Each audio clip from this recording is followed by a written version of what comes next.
인생이 송두리째 무너져 내리는 기분을 느껴본 적이 있습니까? 마치 발밑에 땅이 꺼지고 당신이 알고 있던 모든 세상이 사라져버린 듯한 느낌 말입니다. 당신의 안전, 당신의 확신, 심지어 당신이 누구인지에 대한 정체성마저 순식간에 사라져버린 상황을 상상해 보십시오. 잠시 당신이 17살의 소년이라고 상상해 보십시오. 존경받는 무사이자 강력한 가문의 일원입니다. 하지만 1600년 10월 어느 피비린내 나는 아침 새끼가 하라 전투에서 당신은 모든 것을 잃습니다.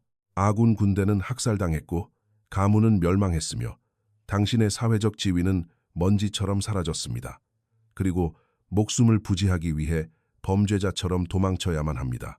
이것은 훗날 일본 역사상 가장 위대한 사무라이가 될 남자 미야모토 무사시의 인생에서 가장 어두운 순간이었습니다. 하지만 정말 흥미로운 점은 그 처참한 몰락이 이야기의 끝이 아니었다는 것입니다. 그것은 시작이었습니다. 그 후 몇 년 동안 일본의 숲속을 헤매며 죽은 없는 떠돌이, 무사, 즉 론인으로 살아가는 동안 무사시는 5가지 정신적 규율을 개발했습니다. 이 규율은 단순히 그의 목숨을 구했을 뿐만 아니라 400년이 지난 오늘날까지도 절망의 구렁텅이에 빠진 사람을 건져 올릴 수 있을 만큼 강력한 행동 강령이 되었습니다. 분명히 말씀드리지만 저는 지금 모호한 철학이나 뻔한 자기개발 이야기를 하려는 것이 아닙니다. 인간이 느낄 수 있는 가장 깊은 고통 속에서 단련되고 전쟁터에서 검증된 원칙들을 이야기하려는 것입니다. 첫 번째 규칙은 당신이 슬픔을 다루는 방법에 대해 배운 모든 것과 정반대입니다. 두 번째 규칙은 그 잔혹할 정도의 단순함으로 당신에게 충격을 줄 것입니다. 그리고 다섯 번째 규칙은 너무나 직관에 반해서 대부분의 사람이 효과가 있다는 사실조차 믿으려 하지 않습니다. 하지만 효과가 있습니다. 제가 증명해 보이겠습니다. 본론으로 들어가기 전에 부탁 하나만 하겠습니다. 당신 주변에 원하지 않는 삶에 갇혀 있는 사람이 몇 명이나 있습니까? 속으로는 모든 것이 무너져 내리고 있는데 겉으로는 괜찮은 척 연기하는 친구가 얼마나 많습니까? 당신이 여기까지 이야기를 듣고 있다면 당신의 내면 어딘가가 이 고통을 인지하고 있기 때문일 것입니다. 그리고 그것은 나약함이 아닙니다. 그것은 용기입니다. 우리가 변해야 한다는 사실을 인정하는 것이야말로 구덩이에서 빠져나오는 첫 번째 단계이기 때문입니다. 그러니 깊게 숨을 들이마시고 저를 따라오십시오. 앞으로 몇 분 동안 당신이 배우게 될 내용은 고통의 굴레에 갇혀 있을지 아니면 바닥에서부터 인생을 다시 일으켜 세울 힘을 찾을지를 결정짓는 차이가 될 수 있습니다. 중세, 전쟁에서 모든 것을 잃은 17살 소년에게 통했다면 당신에게도 분명 통할 것입니다. 1600년 10월로 돌아가 봅시다. 무사시는 일본 역사상 가장 중요한 전투인 세키가하라, 평원 한가운데에 있습니다. 그의 편에는 8만 명의 전사가 있었고 반대편에도 8만 명이 있었습니다. 6시간의 전투 끝에 모든 것이 바뀌었습니다. 무사시의 군대는 전멸했습니다. 수만 명의 남자가 죽었습니다. 잘린 머리들이 썩은 과일처럼 전장에 흩어졌습니다. 무사시는 간신히 탈출했습니다. 하지만 탈출은 승리가 아니었습니다. 그것은 치욕이었습니다. 사무라이 규율에서 명예롭게 싸우다 죽는 것은 겁쟁이처럼 사는 것보다 가치 있는 일이었기 때문입니다. 자, 이제 당신이 그 10대 소년이라고 상상해 보십시오. 모든 것을 잃었습니다. 흔한 범죄자처럼 쫓기고 있습니다. 그리고 당신의 모든 정체성은 단 하루아침에 파괴되었습니다. 당신이라면 어떻게 하겠습니까? 대부분의 사람은 2가지 중 하나를 선택할 것입니다. 명예를 지키기 위해 목숨을 끊거나 평생을 후회와 술에 빠져 수치심을 피해 숨어 살거나 말입니다. 하지만 무사시는 다른 선택을 했습니다. 그의 인생뿐만 아니라 사무라이 철학 전체를 바꿀 선택이었습니다. 첫 번째 규칙, 냉혹한 현실을 수용하십시오. 그는 일어난 일에 저항하기를 멈췄습니다. 보십시오. 말은 간단하게 들리지만 결코 쉽지 않습니다. 잔혹한 현실을 있는 그대로 받아들이는 것은 세상에서 가장 어려운 일 중 하나입니다. 왜냐하면 우리 뇌는 고통을 거부하도록 프로그래밍되어 있기 때문입니다. 끔찍한 일이 발생하면 우리의 첫 반응은 부정입니다. 나에게 이런 일이 일어날 리 없어. 그 다음은 분노입니다. 이건 불공평해. 그 다음은 타협입니다. 내가 이렇게 하면 상황이 다시 정상으로 돌아갈지도 몰라. 하지만 무사시는 이 모든 단계를 건너뛰었습니다. 그는 폐허가 된 자신의 삶을 바라보며 이렇게 말했습니다. 그래, 상황이 이렇게 되었다. 이제 어떻게 할 것인가? 왜 나인가? 라거나 이런 일은 일어나지 말았어야 했다가 아닙니다. 그저 단순하게 이제 무엇을 할 것인가? 라고 물었습니다. 이 질문의 전화는 폭발적인 힘을 가집니다. 이미 벌어진 일과 싸우는 것을 멈추는 순간 저항하느라 낭비되던 모든 에너지가 행동을 위한 에너지로 전환되기 때문입니다. 이렇게 생각해 보십시오. 집에 불이 났습니다. 이 집엔 불이 나면 안 돼. 라고 소리 지를 수도 있고 출구를 향해 달릴 수도 있습니다. 둘 중 어떤 행동이 당신의 목숨을 구할까요? 수용은 수동적인 태도가 아닙니다. 그것은 전략입니다. 하버드 대학교의 연구가 이를 증명합니다. 연구진은 실직, 이혼 가족의 죽음 등 심각한 트라우마를 겪은 사람들을 추적했고 놀라운 사실을 발견했습니다. 가장 빨리 회복한 사람들은 고통을 가장 적게 겪은 사람들이 아니었습니다. 새로운 현실을 가장 빨리 받아들인 사람들이었습니다. 왜냐하면 수용은 가장 중요한 질문을 던질 수 있게 해주기 때문입니다. 이 일이 이미 벌어졌다는 것을 전제로 나의 다음 행동은 무엇인가? 무사시는 이 질문을 던졌고 그 대답은 그를 두 번째 규칙으로 이끌었습니다. 하지만 계속하기 전에 한 가지만 대답해 보십시오. 당신은 지금 인생에서 무엇을 부정하려 하고 있습니까? 당신을 더 고통스럽게 만들 뿐인 어떤 상황에 저항하고 있습니까? 현재 있는 곳을 인정하지 않으면 당신이 가고 싶은 곳으로 갈 수 없습니다. 새로운 현실을 받아들인 후 무사시는 두 번째 큰 유혹에 직면했습니다. 즉각적인 안도감을 향한 필사적인 갈망입니다. 생각해 보십시오. 당신은 고통스럽고 길을 잃었으며 목적도 없습니다. 하루하루가 고통입니다. 고통이 너무 심해서 속에서부터 죽어가는 것 같습니다.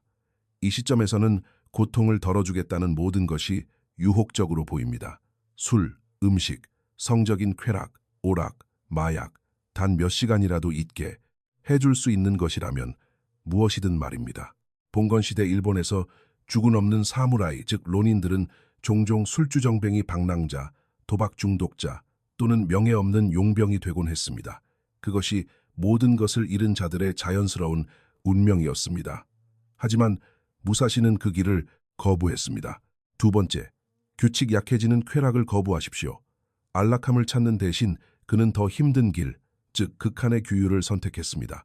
그는 승려이자 전사처럼 살기 시작했습니다. 야외에서 잠을 자고 생존에 필요한 만큼만 먹었으며 하루 8시간씩 검수를 수련하고 명상하고 공부하고 글을 썼습니다. 매일이 쉬운 안락함의 유혹과의 전쟁이었습니다.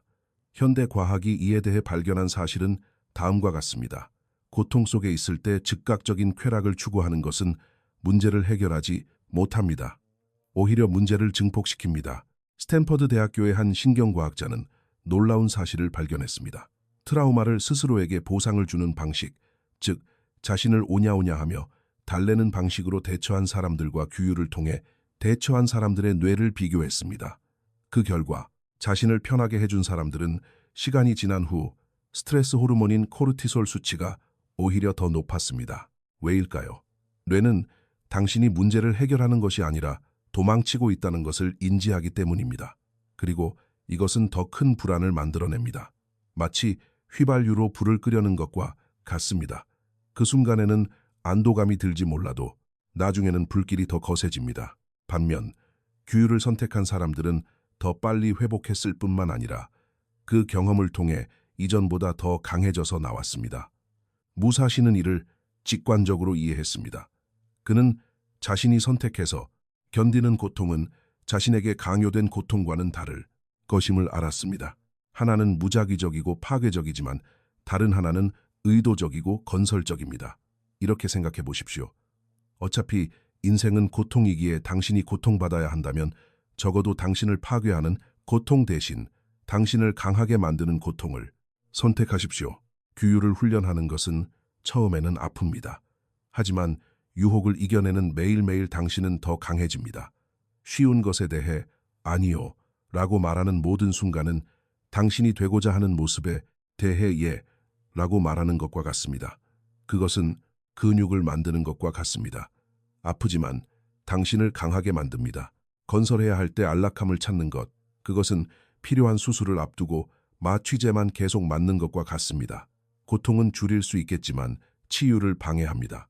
무사시가 훗날 쓴 글에는 이 모든 것을 요약하는 문장이 있습니다. 길은 작은 일상의 규율 속에 있다. 거창한 영웅적 행동이 아니라 매일 쉬운 것과 옳은 것 사이에서 내리는 작은 선택들입니다. 제 시간에 일어나는 것, 해야 할 일을 하는 것, 당신을 약하게 만드는 것에 아니요 라고 말하는 것 간단해 보입니까? 일주일만 해보십시오. 얼마나 어려운지 알게 될 것입니다. 하지만 당신을 다시 일으켜 세우는 것은 바로 그 어려움입니다. 자, 말해보십시오. 당신의 중독은 무엇입니까? 고통을 피하기 위해 사용하지만 깊은 곳에서는 당신을 해치고 있다는 것을 알고 있는 그것은 무엇입니까? 그것을 끊어내지 못한다면 세 번째 규칙을 개발할 수 없을 것입니다. 1612 연갈류지마 무사시는 일본 역사상 가장 유명한 결투를 앞두고 있습니다. 해변 건너편에는 긴 검의 악마라 불리는 사사키 코지로가 서 있습니다. 그는 역사상 가장 위대한 검객 중 한 명입니다. 완벽한 기술 번개처럼 빠른 속도, 그리고 무사시를 죽이겠다는 집착으로 가득 차 있습니다. 군중은 기다리고 있고 도박사들은 초조해합니다. 오늘 둘 중 하나는 죽을 것이라는 걸 모두가 알고 있습니다. 그리고 여기서 모든 것을 바꾼 디테일이 있습니다. 무사시는 일부러 3시간이나 늦게 도착했습니다. 코지로는 해변에서 몸을 풀며 초조해하고 결투를 생각하며 마음을 졸이고 있었습니다. 무사시는 오는 배 안에서 나무로 검을 깎고 있었습니다. 무사시가 마침내 나타났을 때 코지로는 분노로 폭발했습니다. 그는 소리치고 욕하고 위협했습니다. 증오로 끓어오르고 있었습니다. 반면 무사시는 차분했고 호흡은 통제되었으며 정신은 수정처럼 맑았습니다. 결투는 30초 만에 끝났습니다. 기술적으로 더 뛰어났던 코지로는 패배했습니다. 그는 무사시의 목검에 두개골이 부서져 죽었습니다. 왜일까요? 세 번째 규칙, 당신의 감정은 당신의 적입니다. 코지로는 분노로 싸웠습니다. 무사시는 이성으로 싸웠습니다. 그리고 그것이 삶과 죽음의 차이입니다. 보십시오. 이것은 현대 문화가 가르치는 모든 것과 반대됩니다. 오늘날 모든 사람은 당신의 감정을 따르라, 가슴이 시키는 대로 하라, 감정에 솔직해져라 라고 말합니다. 하지만 무사시는 현대 뇌과학이 확인해준 사실을 발견했습니다. 당신의 감정은 끔찍한 조언자입니다. 하버드 대학교의 한 연구원은 2,000명의 사람들을 10년 동안 추적했고 그들이 가장 후회하는 결정의 87%가 격렬한 감정 상태에서 내려졌다는 것을 발견했습니다. 분노, 두려움, 슬픔, 환희, 어떤 강한 감정에 압도당하면 당신의 판단력은 곤두박질칩니다. 그래서 화가 났을 때 보낸 메시지를 나중에 후회하는 것입니다. 그래서 슬플 때 없는 돈을 써버리는 것입니다. 그래서 사랑에 빠졌을 때 멍청한 결정을 내리는 것입니다. 당신의 감정은 비상사태를 위해 만들어졌습니다. 그것은 경보기이지 내비게이션이 아닙니다. 사자에게 공격받고 있을 때 두려움을 느끼는 것은 유용합니다. 도망치게 해주니까요. 하지만 인생을 재건하려고 할 때 두려움이 지배하게 놔두면 당신은 마비될 뿐입니다. 무사시는 이것을 이해했습니다. 그는 부동심, 즉 흔들리지 않는 마음이라 부르는 기술을 개발했습니다. 감정을 느끼지 않는다는 뜻이 아닙니다. 감정이 자신을 대신해 결정하게 두지 않는다는 뜻입니다. 이렇게 생각해 보십시오. 당신은 비행기의 조종사입니다. 감정은 승객들입니다. 그들은 소리 지르고 울고 패닉에 빠질 수 있지만 조종관을 잡고 있는 건 당신입니다. 만약 승객들이 비행기를 조종하게 둔다면 모두 죽습니다. 무사시가 사용한 간단한 기술이 있습니다. 바로 10초의 법칙입니다. 강한 감정을 느낄 때마다 그는 행동하기 전에 10까지 세었습니다. 깊게 숨을 들이마시고 감정의 파도가 지나가게 두었습니다. 감정은 파도와 같습니다. 밀려왔다가 정점을 찍고 가라앉습니다. 파도에 휩쓸려 익사하는 대신 파도를 탈 수 있다면 통제권을 유지할 수 있습니다. 이것은 모든 것에 적용됩니다. 화가 나면 10을 세십시오. 두려우면 10을 세십시오. 슬프면 10을 세십시오. 이 시점에서 자신에게 물어보십시오. 지금 가장 이성적인 나는 무엇을 할 것인가? 그리고 감정이 아닌 이성에 따라 행동하십시오. 차갑게 느껴집니까? 로봇 같습니까? 그럴 수도 있습니다. 하지만 효과가 있습니다. 충동적으로 행동해서 망친 적이 얼마나 많습니까? 두려움 때문에 놓친 기회가 얼마나 됩니까? 분노 때문에 망가뜨린 관계는 또 얼마나 많습니까? 인생을 다시 세우고 싶다면 승객이 아니라 조종사가 되는 법을 배워야 합니다. 그리고 여기 역설이 있습니다. 감정의 노예가 되기를 멈추면 오히려 감정을 더 온전히 느낄 자유를 얻게 됩니다. 통제당하지 않고도 느낄 수 있다는 것을 알기 때문입니다. 멍청한 결정을 내리지 않고도 슬퍼할 수 있습니다. 공들여 쌓은 것을 파괴하지 않고도 화를 낼 수 있습니다. 마비되지 않고도 두려워할 수 있습니다. 당신의 감정은 명령이 아니라 정보가 됩니다. 자, 말해보십시오. 어떤 감정이 당신을 가장 지배합니까?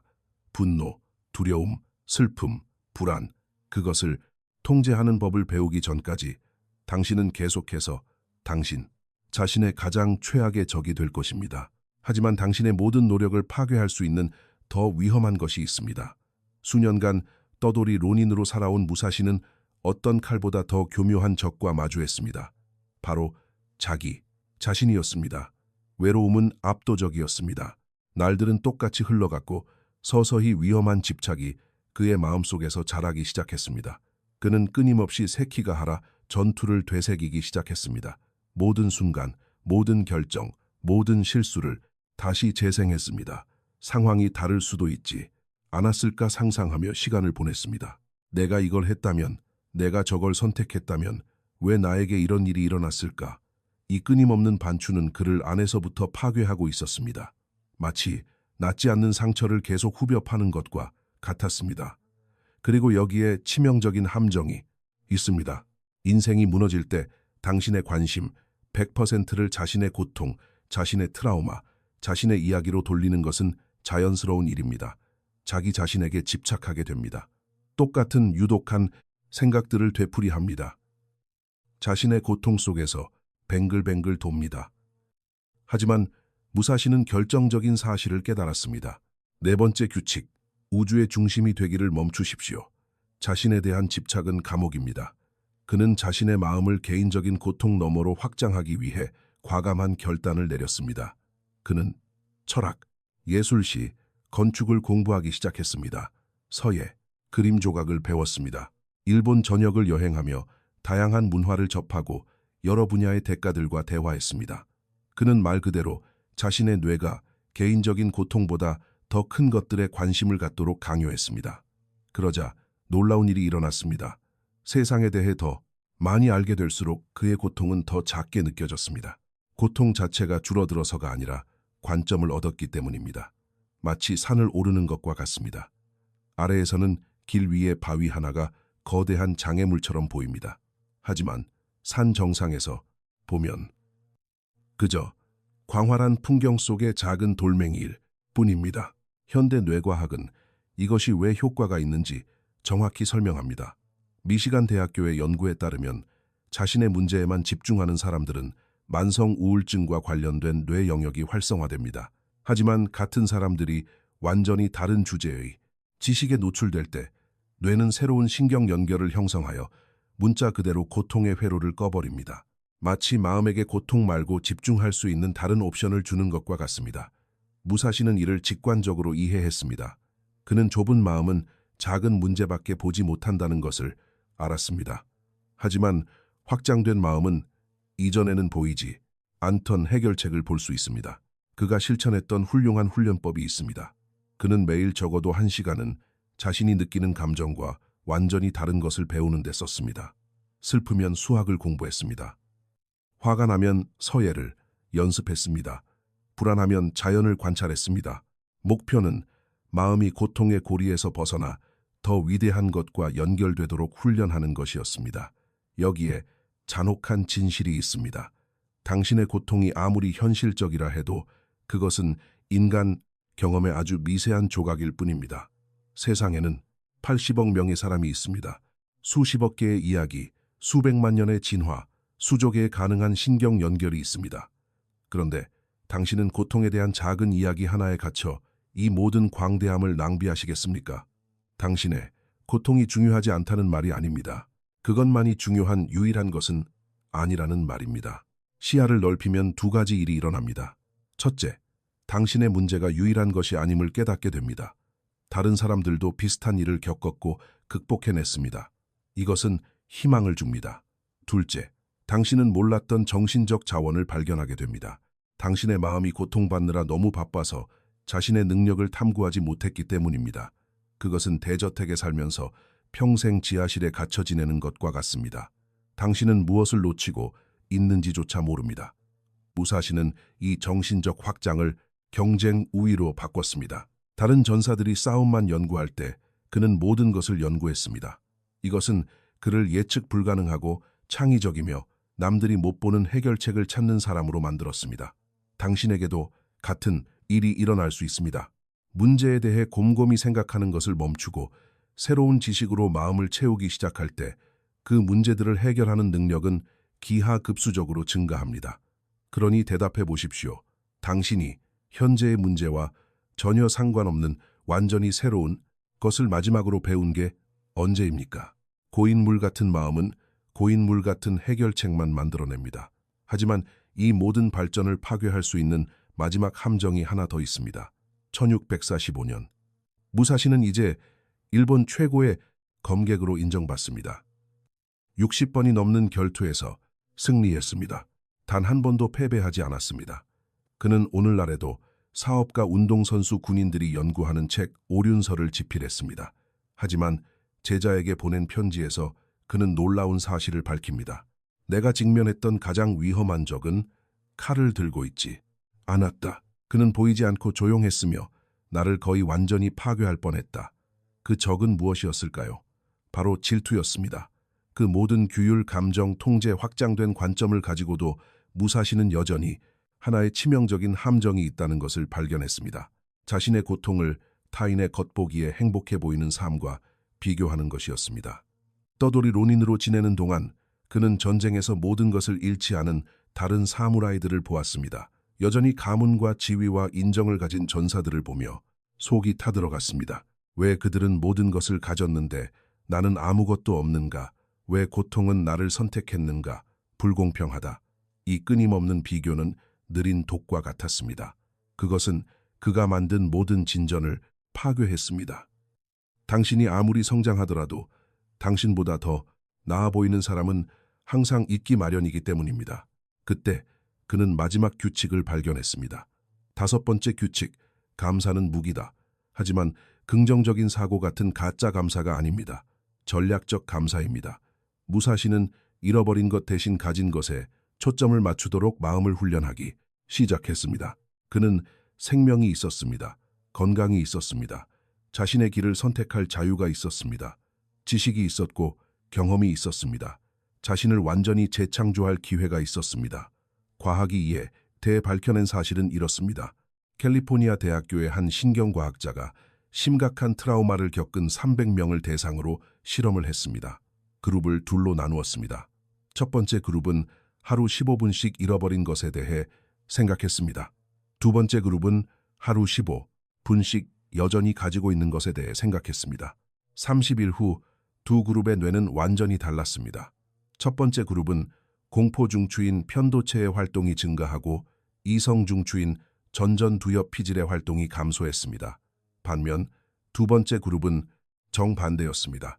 두려움은 줄고 추론 능력은 높아졌으며 인상적이게도 행복 호르몬인 도파민과 세로토닌 수치가 더 높았습니다. 다시 말해 감사는 단순히 기분이 좋아지는 것이 아닙니다. 뇌가 더 잘 작동하도록 문자 그대로 재프로그래밍하는 것입니다. 하지만 중요한 디테일이 있습니다. 막연한 감사가 되어서는 안 됩니다. 구체적이어야 합니다. 무사시는 의식을 하나 만들었습니다. 매일 잠자리에 들기 전 그는 그날 감사했던 구체적인 3가지를 적었습니다. 삶에 감사합니다. 오운을 감사합니다. 가 아니라 오늘 새로운 검술 기술을 배울 수 있어서 감사합니다. 건강에 감사합니다. 아니라 내 몸이 6시간의 훈련을 버텨줘서 감사합니다. 구체성은 뇌가 자동 조종 모드로 망가진 것에만 집중하는 대신 당신 삶에서 제대로 작동하고 있는 것에 진짜로 주의를 기울이게 강요합니다. 그리고 흥미로운 부작용이 있습니다. 작동하는 것을 보도록 훈련하면 작동하는 것을 더 많이 만들어내는 능력이 커집니다. 근육 훈련과 같습니다. 많이 쓸수록 더 강해집니다. 하지만 가장 직관에 반하는 부분은 이것입니다. 무사시는 감사를 단순히 기분 전환용이 아니라 전투 전략으로 사용했습니다. 이를 것에 집중하는 전사는 두려움을 가지고 싸웠습니다. 얻을 것에 집중하는 전사는 용기를 가지고 싸웠습니다. 하지만 무사시는 이미 성취한 것에 집중했습니다. 이것은 그를 차분하고 자신감 있고 동요하지 않게 만들었습니다. 그는 살아있음에 감사하고 기술을 시험할 기회에 감사하며 여기까지 온 것에 감사하는 마음으로 결투에 임했습니다. 이것은 순진함이 아닙니다. 응용 심리학입니다. 감사는 정신적 풍요를 낳고 정신적 풍요는 더 나은 결정을 낳습니다. 자원이 있다고 믿을 때 당신은 자원이 있는 것처럼 행동합니다. 자원이 있는 것처럼 행동할 때 자원을 만들어냅니다. 이것은 선순환입니다. 반대를 생각해 보십시오. 질투는 정신적 결핍을 만듭니다. 정신적 결핍은 절박한 결정을 만듭니다. 절박한 결정은 더 큰 결핍을 만듭니다. 이것은 악순환입니다. 그러니 솔직하게 대답해 보십시오. 당신은 가진 것에 집중하는 시간이 많습니까? 아니면 부족한 것에 집중하는 시간이 많습니까? 그 대답이 당신이 자신의 삶을 건설하고 있는지 파괴하고 있는지를 정의합니다. 그리고 마지막 아이러니가 있습니다. 감사를 가장 많이 실천하는 사람들이 새로운 것을 가장 많이 성취합니다. 우주가 도와줘서라거나 하는 신비주의적인 헛소리가 아닙니다. 감사하는 뇌가 더 기능이 뛰어난 뇌이기 때문입니다. 더 나은 결정을 내립니다. 남들이 보지 못하는 기회를 봅니다. 곁에 있고 싶어 하는 사람들을 끌어당깁니다. 감사는 수동성이 아닙니다. 그것은 경쟁 우위입니다. 무사시에 숨겨진 6번째 규칙은 이것입니다. 그는 결코 예전의 자신으로 돌아가려 하지 않았습니다. 그렇습니다. 위기를 겪는 모든 사람이 예전의 삶을 되찾는 데 집착할 때 무사시는 그 삶이 이미 죽었음을 이해했습니다. 죽은 사람을 되살리려는 것은 시간 낭비입니다. 대신 그는 자신에게 물었습니다. 지금 내가 가진 지식으로 나는 어떤 사람이 될 수 있는가? 그는 다시 순진한 17살 사무라이가 되려 하지 않았습니다. 그는 이전에 한 번도 된 적 없는 존재가 되기로 결심했습니다. 신체적 강인함과 영적 지혜를 결합한 전사이자 철학자. 그는 고통을 원료로 삼아 완전히 새로운 버전의 자신을 구축했습니다. 그리고 마지막 반전이 있습니다. 만약 세키가하라 전투가 없었다면 무사시는 아마도 평범한 사무라이로 살다가 죽었을 것입니다. 유능했을지는 몰라도 잊혔을 것입니다. 그의 삶이 완전히 파괴되었기에 그가 전설이 될 수 있는 조건이 만들어졌습니다. 위기는 이야기의 끝이 아니었습니다. 전설의 시작이었습니다. 이것은 당신의 삶에도 적용됩니다. 어쩌면 당신은 예전의 당신을 그리워하며 울고 있을지도 모릅니다. 예전에 누렸던 그 정상적인 삶으로 돌아가고 싶어 절박할지도 모릅니다. 하지만 만약 그 정상적인 삶이 사실은 황금으로 된 감옥이었다면요. 당신이 진정한 잠재력보다 훨씬 낮은 수준으로 살고 있었다면요. 지금 겪고 있는 위기가 사실은 우주가 당신에게 가능하다고 생각지도 못했던 버전으로 진화하라고 강요하는 것이라면요. 생각해 보십시오. 평범한 삶을 살지만 완전히 불행한 사람을 얼마나 많이 알고 있습니까? 원하는 모든 것을 가진 것 같지만 내면에 끊임없는 공허함을 느끼는 사람들 말입니다. 어쩌면 무너진 삶은 사실 깨어나는 삶일지도 모릅니다. 아무도 듣고 싶어 하지 않는 진실이 여기 있습니다. 진정한 성장은 오직 압력 속에서만 일어납니다. 다이아몬드는 극한의 압력 아래서 형성됩니다. 근육은 한계를 넘어설 때 성장합니다. 인격은 역경 속에서 단련됩니다. 삶이 쉬우면 게을러집니다. 삶이 힘들 때 당신은 자신에게 있는 줄도 몰랐던 초능력을 개발하게 됩니다. 무사시는 이것을 알아냈습니다. 그는 인생 최악의 경험을 연료로 삼아 최고의 자신이 되었습니다. 그리고 이 5가지 규칙, 현실 수용, 지름길, 거부, 감정, 통제, 관점, 확장, 감사 배양은 그가 당신도 똑같은 여정을 걸을 수 있도록 남긴 지도입니다. 쉽지 않습니다. 빠르지도 않습니다. 편안하지도 않습니다. 하지만 효과가 있습니다. 이제 당신에게 마지막 도전을 제안합니다. 당신의 망가진 삶을 고치려고 애쓰지 마십시오. 새로운 삶을 짓기 시작하십시오. 무사시의 5가지 규칙을 사용하여 과거의 당신으로 돌아가는 것이 아니라 앞으로 될 수 있는 당신이 되십시오. 결국 당신에게는 2가지 선택이 있습니다. 잃어버린 것을 애도하며 남은 평생을 보낼 수도 있고 될 수 있는 존재를 구축하며 남은 평생을 보낼 수도 있습니다. 선택은 당신의 몫입니다. 하지만 2번째를 선택한다면 당신은 혼자가 아니라는 것을 아십시오. 무사시가 길을 표시해 두었습니다.